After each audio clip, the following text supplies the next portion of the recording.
Okay, so we have talked about some different things already in chapter 9. We've talked about Pythagorean theorem. We've talked about special right triangles. We've talked about similar right triangles. Now we're going to get into the actual trigonometry of this chapter. There's 3 main trig ratios. Those are sine, cosine, and tangent.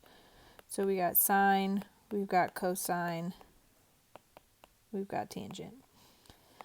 There are technically 6 trig functions, but 3 of them you won't use until Algebra 2.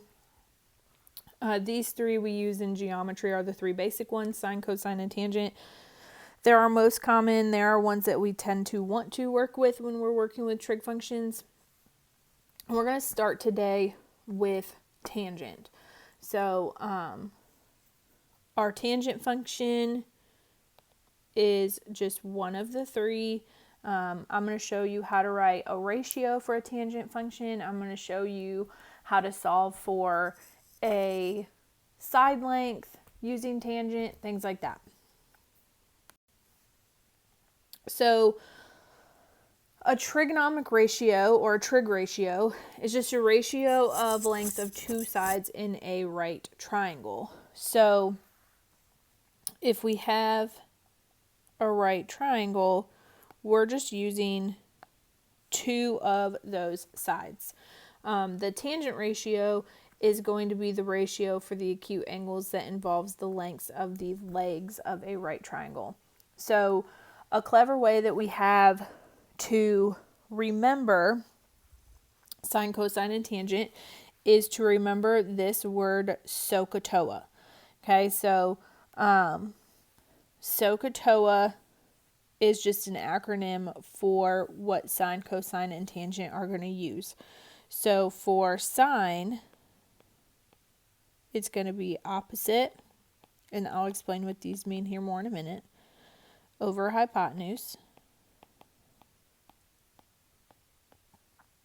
Cosine is adjacent over hypotenuse. And tangent, which is the one we're looking at today, is opposite over adjacent. So TOA is the section we're going to focus on. Now, when it says opposite over hypotenuse, adjacent over hypotenuse, opposite over adjacent, that's talking about the sides of our triangles. Your hypotenuse is never going to change. That's always going to be the side across from your right angle. Okay, so that third side, that longest side, is always going to be your hypotenuse. Your opposite and adjacent side can change based on what angle you're using. A lot of times you'll see this symbol here. It's the Greek letter theta. We use that to talk about angles a lot. In trigonometry, you'll see that a ton if you take pre-calc. You'll see it here and there if you in Algebra 2, but you'll see it a ton in pre-calc if you take that. But the opposite side and the adjacent side is all dependent on what acute angle you're looking at. So if we're looking from this angle down here in the bottom, our opposite side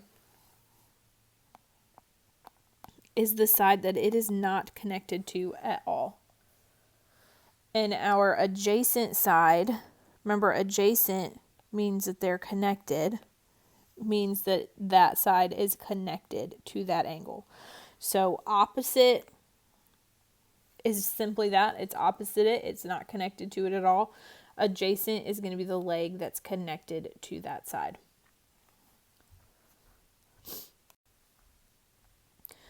So when we talk about our tangent ratio, again, this already is talking kind of about your adjacent and your opposite side. Your hypotenuse is always the same. So it's talking about from this angle A. Okay, so the opposite side would be this side BC. Your adjacent side would be AC. So opposite over adjacent. They wrote it in terms of what the labels are for your triangle. I like to just write it as tangent equals opposite over adjacent. So O over A. That way you can think of that SOHCAHTOA for any given triangle and just know, okay, well, I just have to find my opposite side and I just have to find my adjacent side. You don't have to worry about labeling a triangle ABC or anything like that. Okay, so it's just the length of your opposite side, the length of your adjacent side written as a fraction. Always simplify the fraction down. You may be asked to write it as a decimal, but if you're not asked to write it as a decimal, always a fraction. Okay, so in numbers 1 and 2, we're going to start writing the ratios of our tangent functions. You can use either of your acute angles when you're doing trig functions. The only angle that you cannot use is the right angle. So when it's asking you to find the tangent of angle J and angle K, there's two different tangents in that triangle. It just is one's coming from one acute angle, the other's coming from the other acute angle. So it wants us to write the answer as a fraction and as a decimal rounded to 4 places. So if we start with J, the tangent from angle J, 24 is the side that's not touching it, so it's going to be opposite, which means 32 is adjacent, 40 is across from the right angle, so it's always going to be the hypotenuse. So opposite over adjacent. So 24 over 32. And if it simplifies down, we're always simplifying it down. So those are both divisible by 8, which is going to simplify down to 3 over 4. And then if we write that as a decimal to 4 places, 3 over 4 is just 0.75. But if it wants 4 places, you got to add those zeros so that there's 4 places in that decimal. So 0.7500. Yes, you have to do that. Now, when we're coming from angle K, our opposite side changes and becomes the 32 side.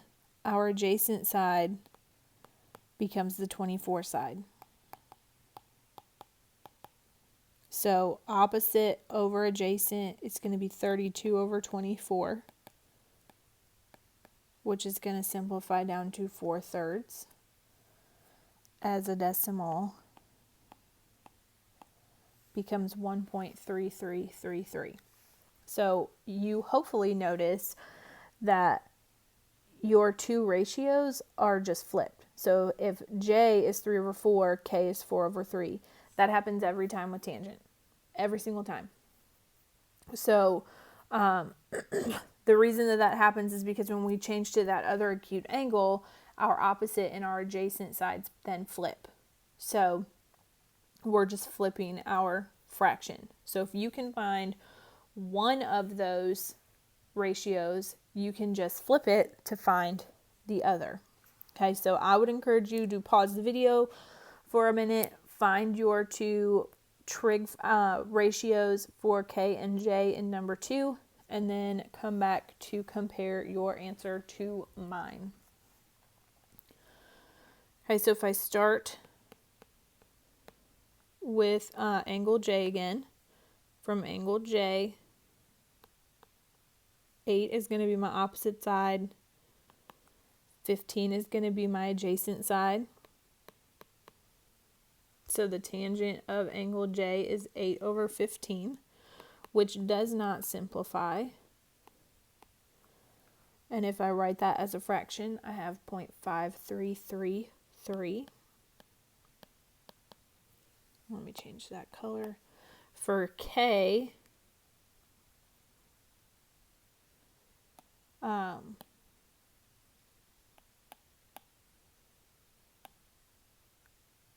for K,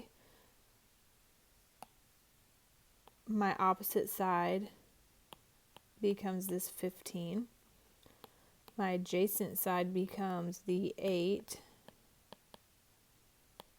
So it just becomes 15 over 8, which as a decimal to 4 places is going to become 1.8750. Okay, so it's always just the opposite side over the adjacent side. Simplify your fraction. If it asks you to round to a specific number of decimals, always make sure you have that specific amount of decimals, even if you have to add zeros in. Okay, in numbers 3 and 4, we're going to start solving for variables.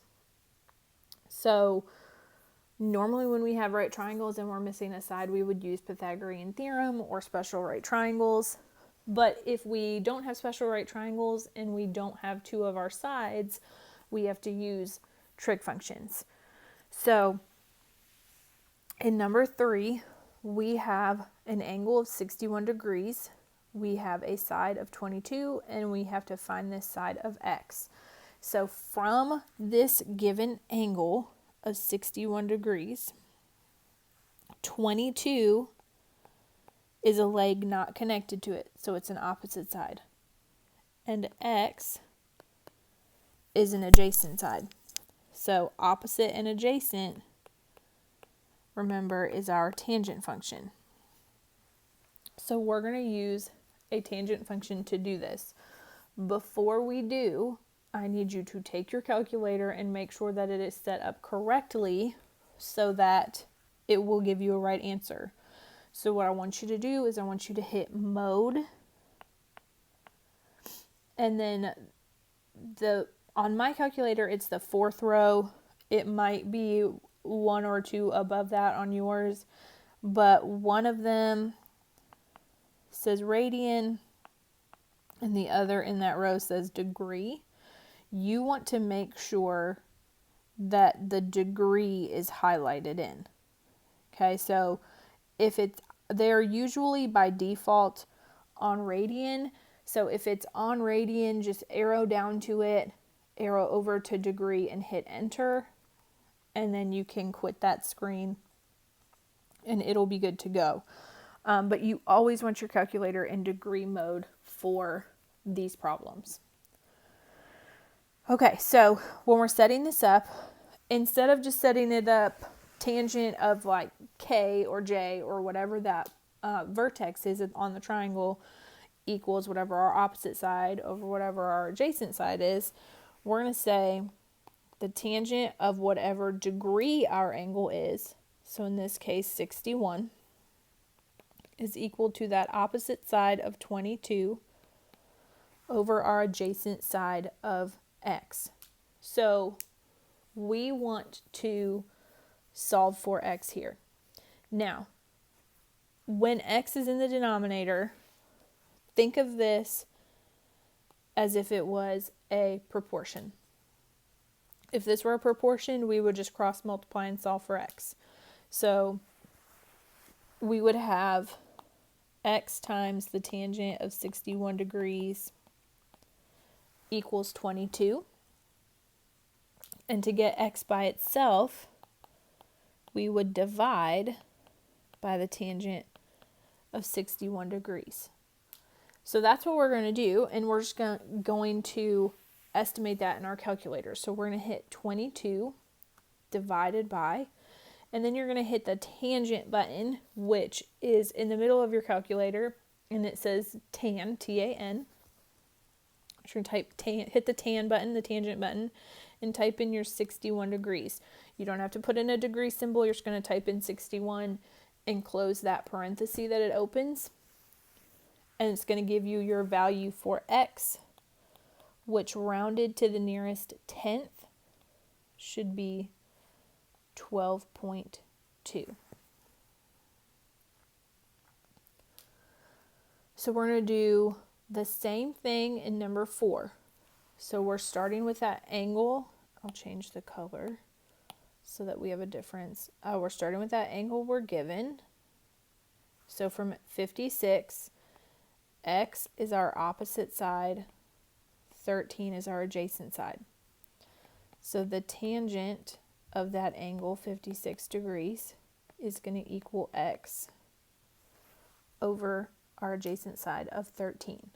When x is in your denominator, it is so much easier to solve because it's one step instead of multiple steps. But to get x by itself, we need to multiply both sides by 13. So that's all you have to do in your calculator is just multiply 13 times tangent of 56. I would recommend that you do 13 first and then times tangent of 56 rather than typing in tangent of 56 times 13, because if you forget to close that parentheses, it's going to multiply the 56 and the 13 and then take the tangent of that. So it just can make you a little bit more likely to make a mistake.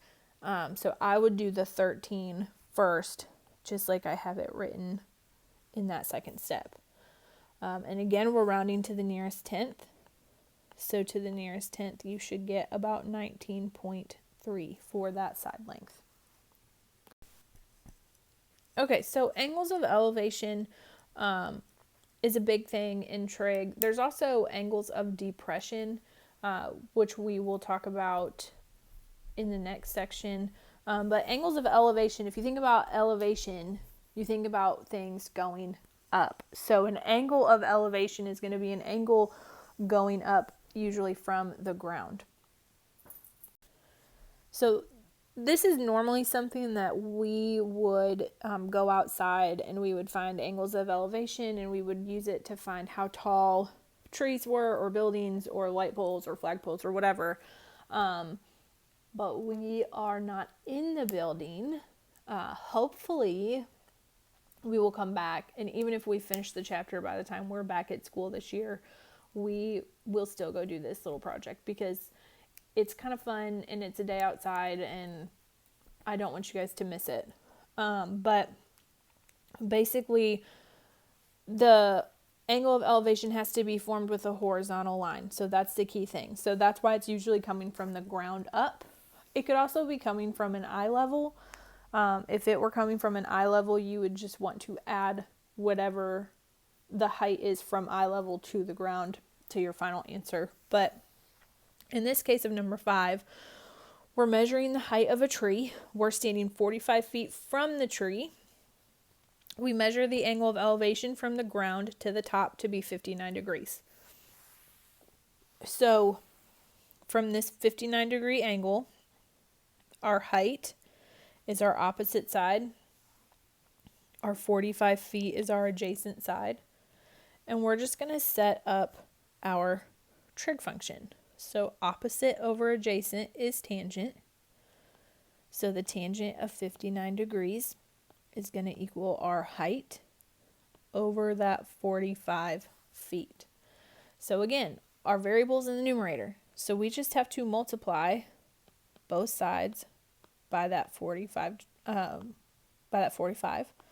to get h by itself.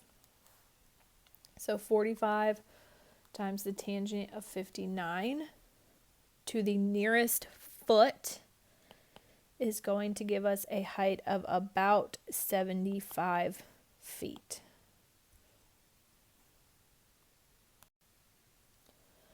And then I would encourage you to try number 6 on your own. You're just finding the height of a lamppost. You stand 40 inches from the base. The angle of elevation to the top of the light post is 70 degrees. Find the height. So pause the video, set up your trig function, solve for your height, come back and check your answer. So from our 70 degree angle, our opposite side is the height. Our adjacent side is the 40 inches. So the tangent of 70 degrees equals h over 40. I'm going to multiply both sides by 40.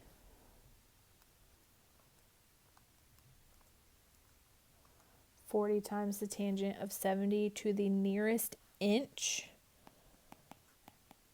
is going to be about, not 110 degrees, about 110 inches. Okay, so that's tangent. If you have questions on this, let me know. Your assignment will be on big ideas. The next section we'll talk about sine and cosine, those last two trig functions that we have, which are going to be very similar. We're just using two different sides of the triangle to find those. So same process, just two different sides. If you have questions, let me know. Otherwise, enjoy the rest of your day.